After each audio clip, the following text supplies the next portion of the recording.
Hello दोस्तों, स्वागत है आप सभी को राजेश स्टडी में। जैसे कि आपको पता है कि सामाजिक विज्ञान में हम लोगों ने इतिहास का पूरा कवर अप कर चुके हैं। लॉन्ग क्वेश्चन, चाहे वो शॉर्ट क्वेश्चन हो 5 नंबर या 2 नंबर में जो भी पूछा जाता है, सारे हमने एनसीईआरटी से रिलेटेड जितना भी क्वेश्चन है सारे हमने कर चुके हैं। और जो नहीं देखे वो जाके प्लेलिस्ट में अवेलेबल है, जाके देख सकते हैं। और बहुत ही अच्छे तरीके से समझाया है जो आपके माइंड में अच्छे तरीके से सेटअप हो जाए और एग्ज़ाम में आप आसानी से उसे लिख के डील करके आए। तो आपको पता ही होगा कि हर एक बोर्ड और बिहार बोर्ड तो 50% कर दिया है ऑब्जेक्टिव का। तो ऑब्जेक्टिव अब आपके लिए इतना ही इम्पोर्टेंट है जितना आपके लिए सब्जेक्टिव है। सब्जेक्टिव में आपका मार्क कट भी हो सकता है, लेकिन ऑब्जेक्टिव में आपका एक भी मार्क नहीं कट होगा। और यदि आप सही बना के आए तो आपका पूरा पूरा मार्क मिलने वाला है।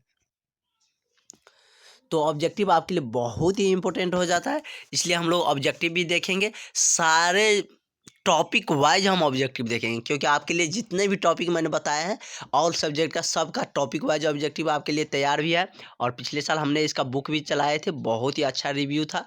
और उसी में से हम आपको करवाने जा रहे हैं और सब साल का पूछा हुआ क्वेश्चन भी इसमें डाले हैं, ताकि आपको ये पता लगे कि किस वर्ष कैसे क्वेश्चन पूछा जाता है। उससे रिलेटेड आप खुद से भी अनुमान लगा सकें। और मैं तो आपके लिए सेटअप किया हूँ अच्छे तरीके से क्वेश्चन, तो आपका उससे आइडिया आएगा कि नहीं ऐसे क्वेश्चन पूछे जाते हैं। तो जो जिस ईस्वी में पूछा गया वो भी हम मेंशन कर देंगे। साथ ही हम आपके लिए बहुत ही ज़्यादा एडवांटेज लेके आए हैं कि ऑब्जेक्टिव से पहले हम लोग उस टॉपिक का शॉर्ट थ्योरी देखेंगे, बहुत जैसे 8-9 पॉइंट में देखेंगे। उससे मेरा पूरा ऑब्जेक्टिव डील हो जाएगा। यदि एग्ज़ाम नज़दीक आया, जैसे एग्ज़ाम नज़दीक आ रहा है, उसका मतलब फेयर को भी हम तैयार नहीं कर पा रहे हैं, मतलब उतना नहीं पढ़ पा रहे हैं ऑब्जेक्टिव से रिलेटेड, तो हम इतना पढ़ के जाएंगे। जैसे यूरोप में राष्ट्रवाद है और सब पॉइंट है, कितना 6 पॉइंट है, 6 पॉइंट पढ़ के जाएंगे, मेरा सारा का सारा ऑब्जेक्टिव बनेगा। एक पॉइंट में 2 से 3 ऑब्जेक्टिव बनने वाला है। तो सब टॉपिक में हम ऐसे किए हैं जो कि वो आपके लिए बहुत ही बेनिफिट होने वाला है। तो चलिए स्टार्ट करते हैं। यह आपका कहीं नहीं मिलेगा ऐसे शॉर्ट नोट्स। तो चलिए स्टार्ट करते हैं। मेरा इतिहास का पहला टॉपिक है कि यूरोप में राष्ट्रवाद। तो उसी पे चलते हैं हम लोग। यूरोप में राष्ट्रवाद का फर्स्ट पॉइंट हम दे क्या लिखे हम। यूरोप राष्ट्रवाद यूरोप में 19वीं शताब्दी में उन्नत एवं आक्रामक रूप में आया। मतलब 19वीं शताब्दी जो चल रहा था ना, उस समय में क्या हुआ कि राष्ट्रवाद का जोरों शोर के सबके मन में आने लगा कि नहीं राष्ट्रवाद होना चाहिए। और उसका मतलब आक्रामक रूप ले लिया है, मतलब सबके मन में आ गया कि नहीं होना ही चाहिए। जैसे हमारे देश में 1947 से पहले कुछ साल तक पहले सबको जवाब आ गया था कि मेरा देश क्या होना चाहिए, आज़ाद होना चाहिए। उसी तरह सबके दिलो दिमाग में क्या आया गया था कि यूरोप को राष्ट्रवाद बनाना है। मेरा सेकेंड पॉइंट है जो बहुत ही अच्छे पॉइंट है। सन 1815 ईस्वी में वायना सम्मेलन ब्रिटेन, रूस, ऑस्ट्रेलिया जैसे यूरोप देश थे, जिसका मेजबानी किसने किया था? ऑस्ट्रेलिया के चांसलर मेटरनिख ने किया था। इससे मेरा 3 क्वेश्चन बन रहा है। देखिए, इस पॉइंट से मेरा 3 ऑब्जेक्टिव क्वेश्चन बन रहा है। एक तो आपसे ये पूछा जाएगा कि वायना सम्मेलन कब हुआ था, और बहुत बार पूछा गया है। तो कब हुआ था? 1815 ईस्वी को वायना सम्मेलन हुआ था। कहाँ हुआ था? तो यूरोप में हुआ था। 2 हो गया। इतना देश का नाम नहीं बोलेंगे, यूरोपीय कंट्री बोल देंगे। तो उसके बाद ये तो और भी अच्छे क्वेश्चन है कि वायना सम्मेलन का मेजबानी किसने की थी। तो वायना सम्मेलन का मेजबानी किसने की थी? चांसलर मेटरनिख ने। मेटरनिख भी बोल सकते हैं, ज़्यादातर ऑप्शन में यदि मेटरनिख है तो मेटरनिख ही मारेंगे, नहीं तो पूरा नाम दिया रहेगा कि ऑस्ट्रेलिया के चांसलर थे कौन? मेटरनिख। मेटरनिख ही ऐसे रहेगा। तो मेटरनिख ने क्या किया था कि वहाँ के मेजबानी वायना सम्मेलन का मेजबानी की थी। ये भी क्वेश्चन आपके लिए बहुत ही इंपॉर्टेंट है। मेरा थर्ड पॉइंट की ओर चलते हैं। 1830 ईस्वी की क्रांति से फ्रांस में बुर्बो वंश का क्या हो गया था? अंत हो गया था। मतलब बुर्बो वंश का शासन था वो 1830 ईस्वी से पहले चल रहा था, जो कि 1830 ईस्वी में जाके क्या हो गया? उसका अंत हो गया। जैसे अंग्रेजों का 1947 आते आते पूरा उसका शासन क्या हो गया था? भारत से समाप्त हो चुका था। उसी तरह वहाँ पे फ्रांस में क्या हुआ था? बुर्बो वंश का शासन का 1830 ईस्वी में अंत हो गया था। उसके बाद नेक्स्ट पॉइंट, चौथा पॉइंट देखते हैं हम। लुई फिलिप स्वर्णिम मध्य वर्गीय नीति का अवलंबन करते हुए 1840 ईस्वी में गीजो के प्रधानमंत्री बने। लुई फिलिप क्या हुआ था कि 1840 ईस्वी में कहा गीजो के प्रधानमंत्री नियुक्त किए गए थे, जो कि स्वर्णिम मध्यवर्ती गति के अवलंबन करते थे। तो इसमें आपको ये पूछा जाएगा कि गिजो के प्रधानमंत्री कब नियुक्त किए गए थे, किसे नियुक्त किया गया था। तो 1840 में नियुक्त किया गया था, और किसको, ल्यूई फिलिप को नियुक्त किया था। इससे भी 2 क्वेश्चन मेरा बन रहा है ऑब्जेक्टिव का। उसके बाद ये क्वेश्चन बहुत ही अच्छे हैं। इसका लॉन्ग क्वेश्चन भी अच्छा क्वेश्चन है, जो कि हमने बता चुके हैं। 1871 ईस्वी में इटली को एकीकरण हुआ, जिसमें काबूल, मेजनी, गैरिबोल्ड, मैनुअल जैसे शासक का योगदान था।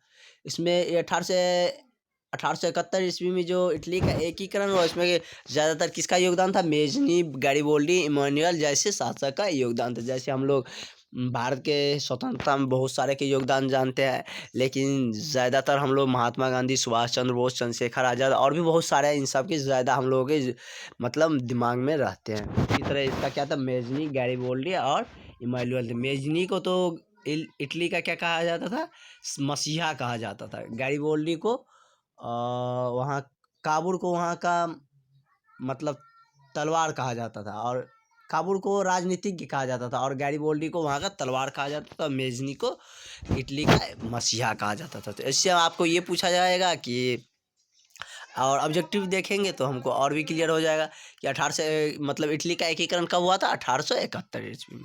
उसके बाद ये क्वेश्चन मेरा बहुत ही हिट है कि 10 मई 1871 ईस्वी को फ्रैंकफर्ट की संधि हुई, जिसके बाद क्या हुआ, जर्मनी का उदय हुआ था। ये मई वाला तो नहीं याद, लेकिन ये जरूर याद रखना है कि 1871 ईस्वी में फ्रैंकफर्ट की संधि हुई थी। तो चलिए अब हम लोग ऑब्जेक्टिव की तरफ, वस्तुनिष्ठ प्रश्न की तरफ बढ़ते हैं। इस टॉपिक से जितना भी रिलेटेड क्वेश्चन है सब इसमें हमने दे दिया। बहुत ज़्यादा क्वेश्चन दे दिया है कि आपको बोरिंग लगे और एग्ज़ाम में आए भी नहीं। हम आपको उतना पढ़ाएंगे जो कि आपको एग्ज़ाम में आएगा, और आपके मतलब आगे के मतलब टीचिंग के लिए भी, पढ़ाई के लिए भी ज़रूरी हो। और साथ में आपको हम कंसेप्ट भी सिखाएंगे सारे चीज़ का। सिर्फ आप बोर्ड एग्जाम तक मेरे साथ जुड़े रहिए, देखिए आपका कितना अधिक मार्क आता है। बहुत ही अच्छे नंबर आएगा, यू कैन ट्रस्ट मी। और बहुत ही मतलब टॉपर की श्रेणी में यदि आप लोग मेहनत करिएगा तो आ सकते हैं। और आप मेरे साथ जुड़े रहिए, कुछ प्रॉब्लम हो तो कमेंट करके बता भी सकते हैं। इटली का एकीकरण कब हुआ था, मेरा फर्स्ट क्वेश्चन है कि इटली का एकीकरण कब हुआ था। तो अब ये देखे थे, इसलिए हमने शॉर्ट थ्योरी बता दिए थे। इटली का एकीकरण कब हुआ था, 1871 ईस्वी में। दूसरा क्वेश्चन है मेरा कि यंग यूरोप की संस्थापक कौन थे। तो यंग यूरोप के संस्थापक कौन थे, मेजनी को ही माना जाता है। इसके बाद है कि इटली जर्मनी का एकीकरण के विरोध में निम्नलिखित में से कौन से देश था। इस टॉपिक का हमने सब्जेक्टिव भी क्लियर किया, उसमें भी बहुत सारा क्वेश्चन उससे भी हमको डील हो जाता है। तो इटली, जर्मनी और ये सारे देश का जो यूरोपीय कंट्री थे, ये सब का एकीकरण के विरोध में कौन था, ऑस्ट्रेलिया था। ऑस्ट्रेलिया इस सबको नहीं चाहता था कि एकीकरण हो, मतलब एक हो, कहे कि अलग अलग पार्ट में बटा रहता था, तो इसको शासन करने में वहाँ पे आसानी होते थे। और ये क्वेश्चन बहुत ही अच्छे क्वेश्चन है, 2020 में पूछा गया है कि गैरिबोल्डी पेशे से क्या थे। तो गैरिबोल्डी पेशे से क्या थे, नाविक थे। क्या थे, गैरिबोल्डी पेशे से नाविक थे। उसके बाद मेरा है कि गुटेनबर्ग का जन्म कहाँ हुआ था।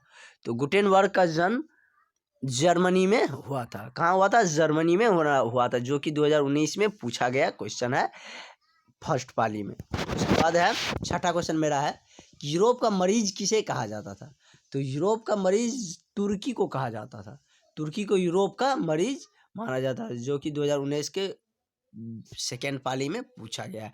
इसके बाद है वायना सम्मेलन कब हुई थी। तो वायना सम्मेलन हम अभी आपको बताए थे कि वायना सम्मेलन कब हुई थी, 1815 ईस्वी में हुई थी, जो कि इसका करेक्ट ऑप्शन हो जाएगा सी। और देखिए उसी से 2 क्वेश्चन मेरा बन रहा था ना, बोले थे कि कब हुई थी ये पूछेगा और कौन मेजबानी की थी, तो वही क्वेश्चन आ गया। और दोनों के एक साथ रखे ताकि आपको दिमाग में सेटअप रहे, इसलिए बहुत ही मेहनत से हम आपके लिए ये मतलब बनाए हैं ऑब्जेक्टिव के सारे टॉपिक वाइज। मतलब बुक बनाए थे, उसी टाइम में बहुत मेहनत किए थे, और मेरा एक बहुत सारे टीम मिल के इस पर बहुत मेहनत किए थे। आप चाहे तो इसका PDF या बुक मंगा भी सकते हैं, और इसके लिए आप कमेंट कर सकते हैं, या हम आपको कॉन्टैक्ट नंबर भी दे देंगे। वायना सम्मेलन की मेज़बानी किसने की थी। तो वायना सम्मेलन की मेज़बानी किसने की थी, मेटरनिख ने की थी। सारे सब्जेक्ट का अवेलेबल है मेरे पास, आप यदि आप लेना चाहते हैं तो ले सकते हैं। इससे आपका बहुत ही बेनिफिट होने वाला है बोर्ड एग्जाम में, और बहुत ही अच्छे क्वेश्चन आपसे उसमें टकराएंगे, लड़ेंगे उससे। तो आज यहीं रहने देते हैं, और नेक्स्ट हम इसका आंसर भी दिया हुआ है, तो आप यदि मंगाना चाहें तो मंगवा सकते हैं। तो कमेंट करके बोल सकते हैं, उसके बाद हम आपको कॉन्टैक्ट नंबर दे देंगे। तो आज के लिए इतना ही। नेक्स्ट में हम लोग इसका बचा हुआ पार्ट कवर करेंगे। Thank you for watching.